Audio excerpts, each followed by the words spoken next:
Yo, what's good, everyone? Welcome to the Fantasy Football Prodigy podcast, where you can become a fantasy football prodigy. My name is Tyler Anderson. I'm your host. This is episode number 16. It is currently Friday, September 20th, 2024. And in this episode, we're going to go over my top starts of the week for week 3 of the 2024 fantasy football season. Before we get into those starts of the week, though, please make sure to follow or subscribe wherever you are listening. The goal of this podcast, in addition to having a good time and having fun with fantasy football, is to make you guys fantasy football prodigies, just like myself, obviously. And you can't do it if you don't get the information, if you don't listen to the episodes, if you're not notified when they drop. So please make sure to follow or subscribe wherever you are enjoying the podcast.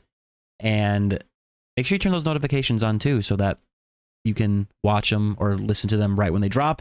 If you want the video podcast, you can head over to the Fantasy Football Prodigy page on YouTube. If you want to see my lovely, lovely face talking about make-believe football, but that's Fantasy Football Prodigy on YouTube.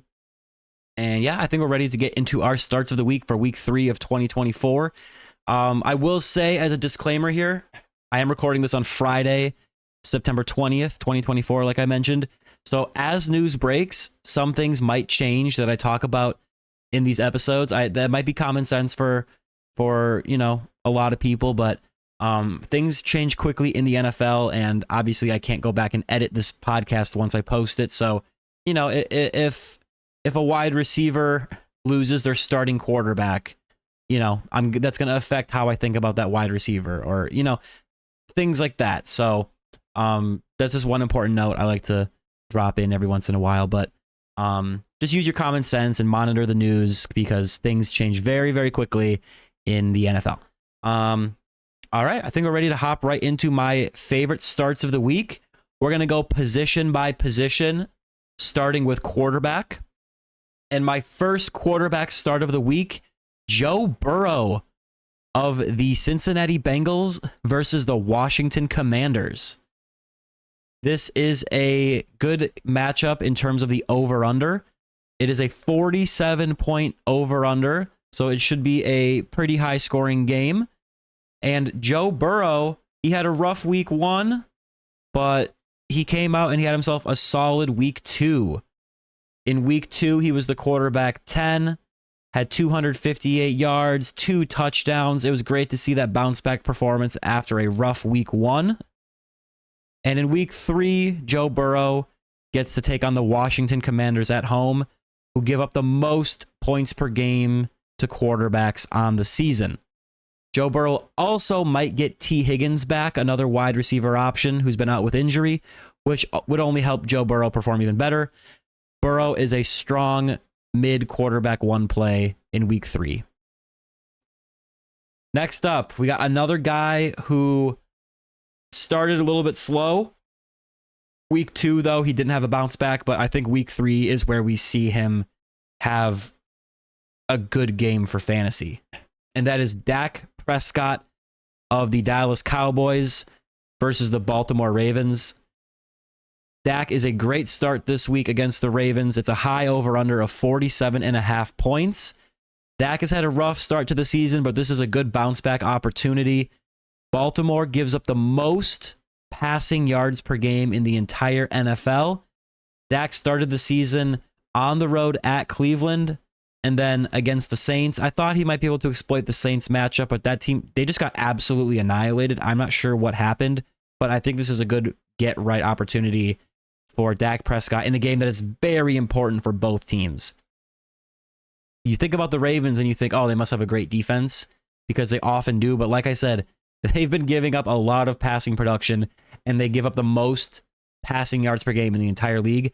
So I wouldn't turn away from Dak Prescott unless you have like an actual really high-end locked-in quarterback 1.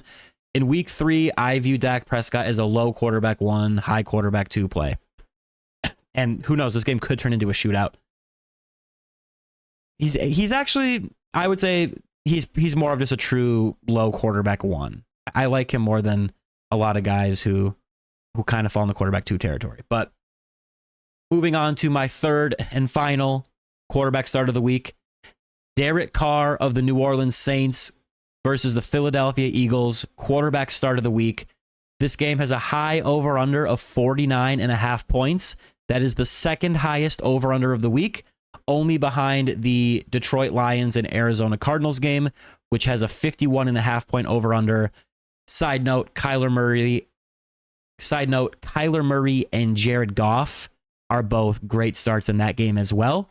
But Derek Carr has been great for fantasy. He's the quarterback 2 on the season. That's right. Derek Carr is the quarterback 2, not a quarterback 2, the number 2 quarterback overall in all of fantasy football. And he gets a great matchup against a Philadelphia defense that has looked really bad so far this season. Derek Carr is a really solid low quarterback 1, high quarterback 2 play in week 3 of the 2024 fantasy football season. Next up, we're going to move on to the running back position. One of my favorite running back starts of the week, Jordan Mason, running back of the San Francisco 49ers at the Los Angeles Rams. The Rams are giving up the 5th most points per game to running backs. The Rams are also decimated with injuries on both sides of the ball, so they will probably struggle to score and also struggle to stop the 49ers from scoring. The 49ers are 6.5 point favorites, which means Jordan Mason should get volume when running out the clock at the end of the game. If the game is more competitive than we're expecting, he's still the main running back there, and he's going to see volume, even if the game is competitive, obviously. The 49ers are missing Christian McCaffrey, obviously, which is why Jordan Mason has been starting and been great for fantasy. Deebo Samuel is out for this game at wide receiver, and George Kittle is listed as doubtful. So that just means more consolidated volume to the healthy players that they have, which includes Jordan Mason, who will be relied upon heavily. Jordan Mason in week 1. I mean, let's take a look at his fantasy finishes here. So I'm going to set it to half PPR. So Jordan Mason is the running back 6 on the year, filling in for Christian McCaffrey in half PPR. In week 1, let me pull up his scores in half PPR here. In week 1, Jordan Mason was the running back 3 with 21.7 points in half PPR. In week 2, he was the running back 8 with 16.9 points in half PPR. In week 3, Jordan Mason is a must-start running back 1. If you have Jordan Mason, you're probably starting him, but I just kind of wanted to bring him up because, you know, you might have invested some early draft capital in some guys, you know, in the 2nd or 3rd round that you feel like you have to start them over Jordan Mason. Jordan Mason is essentially an auto start at this point. Like I would start him over Kyren Williams on the other side of the ball, for example, over Travis Etienne probably. I'd start him over Rashad White. I mean, the volume is just so secure, and with the pieces they're missing on offense, he's going to be relied upon heavily. Next up, my next running back start of the week is going to be Tony Pollard. Tony Pollard of the Tennessee Titans is a great running back start of the week versus the Green Bay Packers. Tony Pollard has been the guy for the Tennessee Titans, and Tajay Spears is questionable as of this recording with an ankle injury. Even if, you know, if Spears plays, Pollard is still going to be the guy, but if Spears does miss the game, that might mean that Tony Pollard gets a few more touches. The Green Bay Packers give up the 8th most points per game to running backs, and most of that production that the Titans get in this game will go to Tony Pollard, especially if Spears misses the game. This game does have a low over-under of 38.5 points, but between the volume and the decent matchup, Tony Pollard is a really good start in week 3. If Malik Willis starts again at quarterback for the Green Bay Packers, the game has a better chance of being more competitive, I believe, or the Titans have a better chance of leading. But Jordan Love of the Green Bay Packers does actually have a chance to play after it was initially believed he would probably miss this game. when he first got injured, but he does have a chance to play. But if Love does suit up, that increases the odds of the Packers leading this game, I would think, because, he's a much better quarterback than Malik Willis. But Tony Pollard is also a great pass catcher. So regardless of game script, I think he's going to be really solid in this matchup. He is a mid to high running back 2 in week 3. And by high, I mean better, like closer to running back 1 than. So I guess technically like 23 is higher than 17 as a number, but I would rather have the running back 17 than the running back 23, meaning, higher is better. Anyways, I digress. My next running back start of the week, we're going to go with Zack Moss of the Cincinnati Bengals versus the Washington Commanders. The Bengals are at home, and Zack Moss has been the guy for Cincinnati. The Bengals are heavy favorites in this game, and Zack Moss should be the guy to get them the lead, or he'll be the guy to chew the clock after they have their lead, or both. He might play a big part in getting the lead for the Bengals, and then once they have the lead, who are they going to give the ball to in the fourth quarter to chew that clock? It's going to be Zack Moss. The Washington defense is very bad, and this game script projects to be very good for the Bengals and their running game. So Moss is a fantastic volume running back 2 play in week 3 of the 2024 season. Those are my running back starts of the week. We're going to move on to the wide receiver position. Before we do that, though, I want to take this time to remind you guys to follow or subscribe wherever you are listening. It'd be greatly appreciated. We're going to move on to the wide receiver position. My first wide receiver start of the week, DeVonta Smith of the Philadelphia Eagles at the New Orleans Saints. No A.J. Brown equals DeVonta Smith being amazing and consistent for fantasy football. A.J. Brown is already ruled out again this game. He was out for week 2. A.J. Brown has already been ruled out for week 3. And in week 2, without A.J. Brown on the field against the Falcons, DeVonta Smith had 10 targets, turned into 7 for 76 and a touchdown, was the wide receiver 14 on the week with 17.1 half PPR points. Important to note, in addition to him being good with A.J. Brown, he's also good without A.J. Brown. DeVonta Smith is the wide receiver 14 on the season. He had 11.9 points in week 1, saw 8 targets, 7 for 84. He's just a really good player. Important to note in this matchup is that Marshawn Lattimore missed last week with an injury. He's a really good cornerback for the Saints. He is expected to play on Sunday, but even with that being said, I think they will move DeVonta Smith around a little bit so that it's not just him one-on-one with Lattimore constantly. Might put him in the slot and, do some creative things to get him involved because they're going to need him with no A.J. Brown.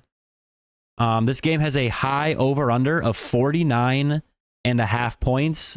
Kind of like I said with that Saints and Eagles game.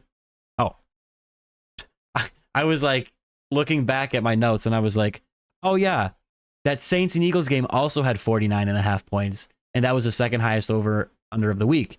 DeVonta Smith's game is tied for that. Obviously, I forgot the fact that that is the same game, so that does make sense. The New Orleans Saints offense has been amazing for fantasy football, and the Eagles defense has been really bad, and I think we just see an overall offensive battle in this game. DeVonta Smith is a mid wide receiver 1 for week 3 of the 2024 season. Next up, we're going to stay in the same game for my next wide receiver start of the week. This wide receiver start of the week is actually going to be a duo of teammates, Chris Olave and Rashid Shaheed of the New Orleans Saints at home versus the Philadelphia Eagles. They're at home, right? Yes, it's in New Orleans. It is in New Orleans, in a dome. That's nice. Same game as DeVonta Smith, obviously. So, like I said, high over-under of 49.5 points, second highest of the week. Derek Carr and the Saints offense have been amazing so far a couple weeks into the 2024 fantasy football season. Rashid Shaheed has been stealing the show at wide receiver. He's the wide receiver 7 on the season through 2 weeks. but it's only a matter of time before stud wide receiver Chris Olave has himself a big game. And I think there's a good chance that that big game comes in week 3 against the Eagles. Philadelphia gives up the 3rd most points per game to the wide receiver position. And both Olave and Shaheed are great starts this week. Chris Olave is a low wide receiver 1, high wide receiver 2.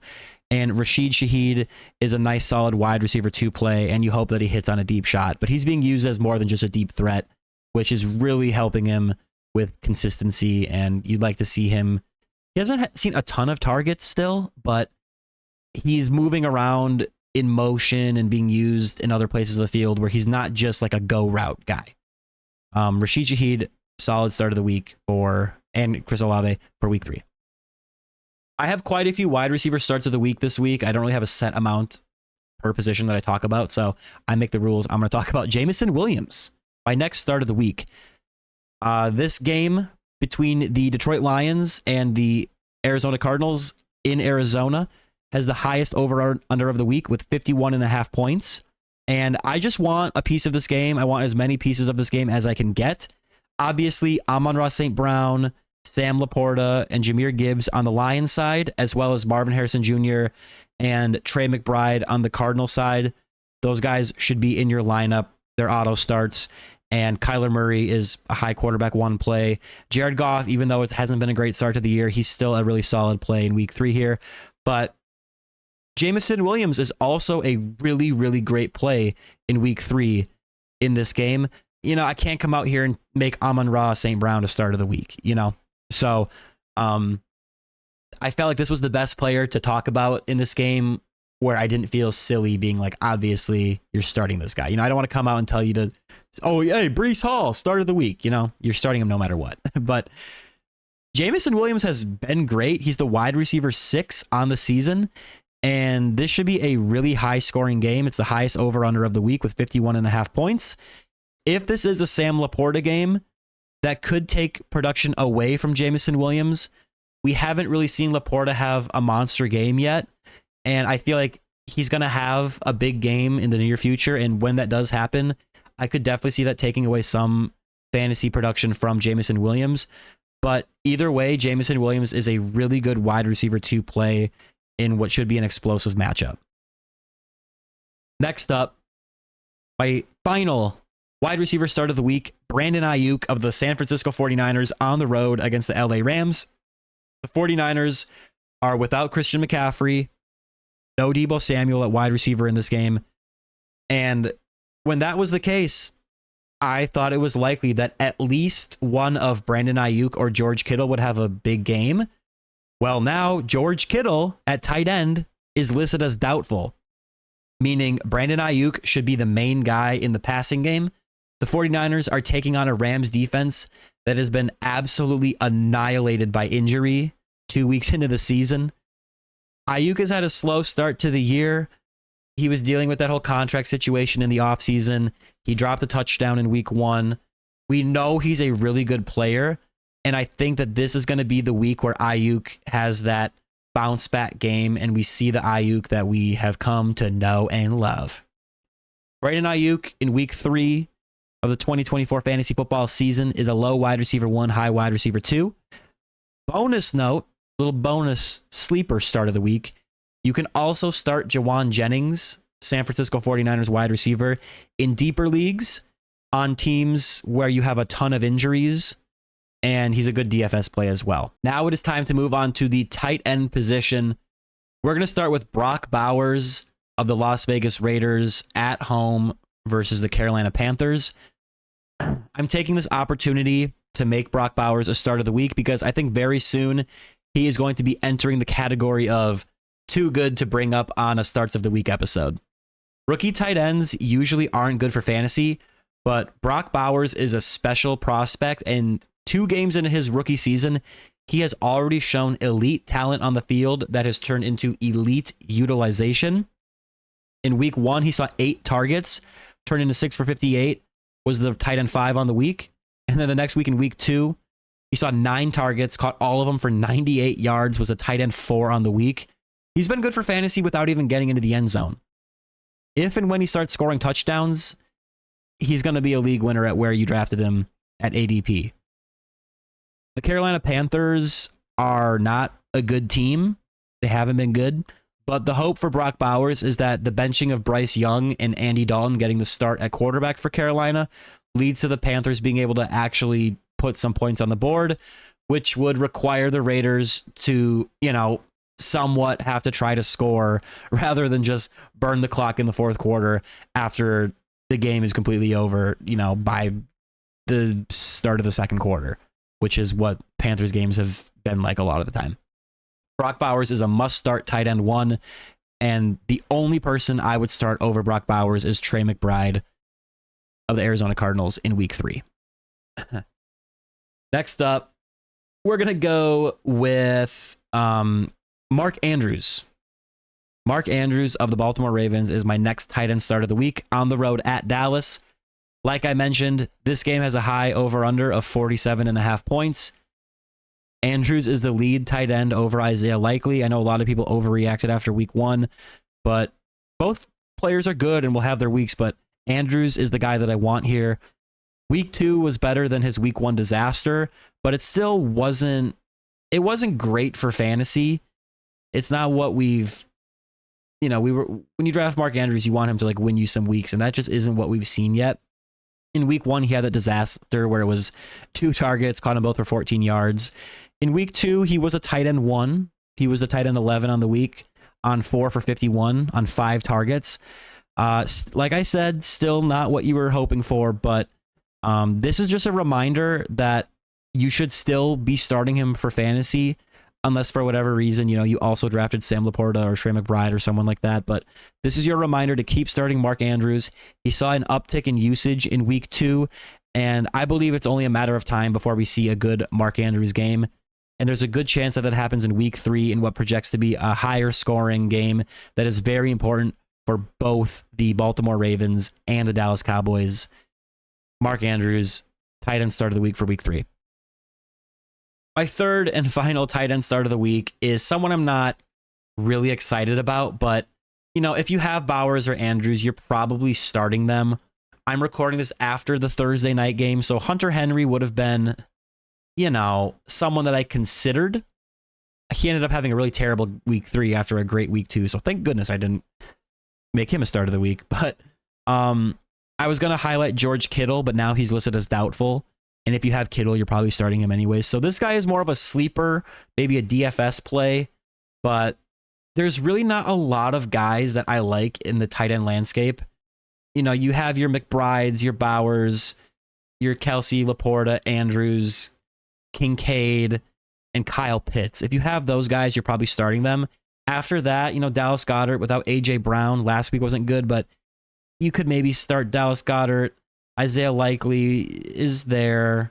And then after that, it gets ugly. Like Jake Ferguson coming back from that injury might be a good play. But if you're really scraping at the position, I feel like I've been building this player up for so long. I'm just going to get into it.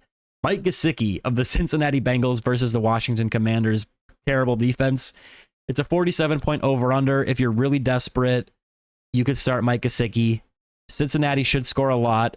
And Mike Gesicki had a really good week 2 where he saw, let's pull up his stats here. In week 2, Mike Gesicki saw 9 targets, turned into 7 for 91 through the air, was a tight end 5 on the week with 12.6 points in half PPR. That was without T. Higgins, who has a good chance of coming back at wide receiver in week 3. But who knows if T. Higgins will be limited. And in this tight end landscape, you can do a lot worse than starting Mike Gesicki, who, like I said, he had a really solid week 2, and it's a bad Washington defense that he gets to play. He is dealing with a calf injury. He was limited on Friday. So, again, monitor the news, like I said earlier in this episode, just to see what happens. But the streaming tight end landscape this week is really bad. So, Gesicki is a streaming option if you're desperate. And he's also a solid DFS play. Before we end off the episode, well, actually, before we get to the thing that I was going to say, I just want to touch on the defenses as well. Just kind of get an overall landscape of things. Jets played. I would have highlighted them, but they already played. They were a good play. If you have the Browns defense, they're taking on the Giants in Cleveland. That's a good matchup. The Buccaneers are a good defense that you can pick up and play. They're at home against rookie quarterback Bo Nix and the Denver Broncos offense that has looked really bad. The Buccaneers defense hasn't really done much, but they get a good matchup. 49ers, they're on the road in LA, but the Rams are really decimated on the O-line. They're missing Puka Nacua. They're missing Cooper Kupp. DeMarcus Robinson, Tyler Johnson, Whittington, Tutu Atwell. Those are going to be their leading receivers. So there's not a lot of weapons there. And with the injuries they have, this could actually be a blowout with the 49ers just kind of dominating. Miami's missing Tua, so they're a better matchup, but I still wouldn't really want to target the Dolphins. I think there's some better plays there, just because I don't know. You can still start Tyreek Hill; he'll be solid, but I'm a little worried about Jalen Waddle, and Achane should be fine. But Seahawks defense at home against Miami, backup quarterback. There could be some potential there. You got the Steelers and Chargers matchup. I think that'll be a lower scoring game. I don't know how many. I don't think there's a ton of opportunity for a bunch of fantasy upside there, just because I think both teams are going to run the ball a lot. There's probably 4 running backs you can start in this game between Najee, Jalen Warren, Gus Edwards, and J.K. Dobbins. But I think that there's probably not going to be a lot of turnovers in that game. So maybe just kind of safer plays are the Steelers and Chargers. The Raiders are taking on the Panthers in Las Vegas. If Bryce Young was starting, I would like that a lot better. But even with Andy Dalton there as a veteran quarterback presence, it's still a pretty good matchup there. Those are kind of the main defenses that I would be targeting. You have the Green Bay Packers going on the road to Tennessee. The Titans have been turning. We know Will Levis has been turning it over a little bit. And then on the other side, the Tennessee Titans, if Malik Willis is the starter, the Titans at home are a good matchup because Malik Willis isn't really a great quarterback. I think the Packers are, at least last week, they did a good job of kind of hiding his deficiencies, and they fed Josh Jacobs over 30 carries. But the Titans have a good defense, so Malik Willis, he threw his first career touchdown last week, and I don't think they're going to score a lot, and there are turnover opportunities there. So those are some of my favorite defensive starts. If there's some, like, if all those people are taken, all those teams are taken, you could go Bears against Indy on the road in Indianapolis, just because Richardson turns it over a little bit, and the Bears have a good defense. But those are some solid defensive starts of the week. And you know what? I should probably do this at the beginning of the episode to really hook you guys in, but I think we should really be highlighting our good start of the week calls when we make them, because it's hard. It's hard to make good starts of the week. So just a quick recap of week 2. Jared Goff was a start of the week. That didn't go very well. Let me actually pull up the fantasy finishes here so I can actually give you an accurate recap. So in week 2, Jared Goff was not the best call. It was a good situation, but it didn't work out. But Baker Mayfield was one of my starts of the week. Finished as the quarterback 5 on the week. Jaden Daniels didn't work out, but we don't talk about that. That's fine. Moving on to the running back position. Let's just talk about the positives here. Jordan Mason was a start of the week last week. He was the running back 8 in half PPR. And after this week, it might be time to stop making him a start of the week because he's such an auto start. But Dobbins was the running back 5. And then Brian Robinson was the running back 15 on the week. So really solid calls at the running back position last week. At wide receiver, I highlighted Chris Godwin, who had a great week. He was a wide receiver 8 on the week, but then Mike Evans, his teammate, wide receiver 45. But you had to play both of those guys. I also made Malik Neighbors a start of the week. He was the wide receiver 3 on the week in week 2. And then DJ Moore, it did not work out. He was a wide receiver 31, 8.3 points. Didn't completely sink your lineup, but you were definitely hoping for more. And then at tight end, we had Mark Andrews, who we talked about in this video as well. He was a tight end 11 on the week. I was hoping for more, but he was still a tight end 1. Colby Parkinson was a start of the week. That did not work out at all. He only had 1.7 points in half PPR. And then Pat Freiermuth, he turned into the tight end 13 on the week. his teammate at tight end, Darnell Washington, caught a touchdown, finished as a tight end 12. So if you just would have combined their production, Washington had 7, Pat Fryermuth had 5.9. So if you would have combined it, given him 12.9 points, he would have been the tight end 5 on the week ahead of Mike Gesicki. So the process was still right. But I think it's good to kind of review and kind of to see how we do and evaluate it. And I think week 2 went pretty well. Jared Goff and Jane Daniels were pretty rough. And obviously Mike Evans didn't turn out. And Kobe Parkinson. Okay, I wasn't perfect, but pretty good calls there. But that's going to do it for the episode. Ladies and jellyfish, thank you all for watching. I really appreciate it. I hope it helped you become a fantasy football prodigy. Please make sure to drop a like if you're watching on the YouTube, or if you can like wherever you're listening. And make sure to follow or subscribe wherever you are enjoying this fantastic podcast. Good luck in week 3. Monitor the news over the weekend. Make adjustments. Use common sense. And yeah, I'll see you guys in the next one. Peace out. Become a fantasy football prodigy. Peace.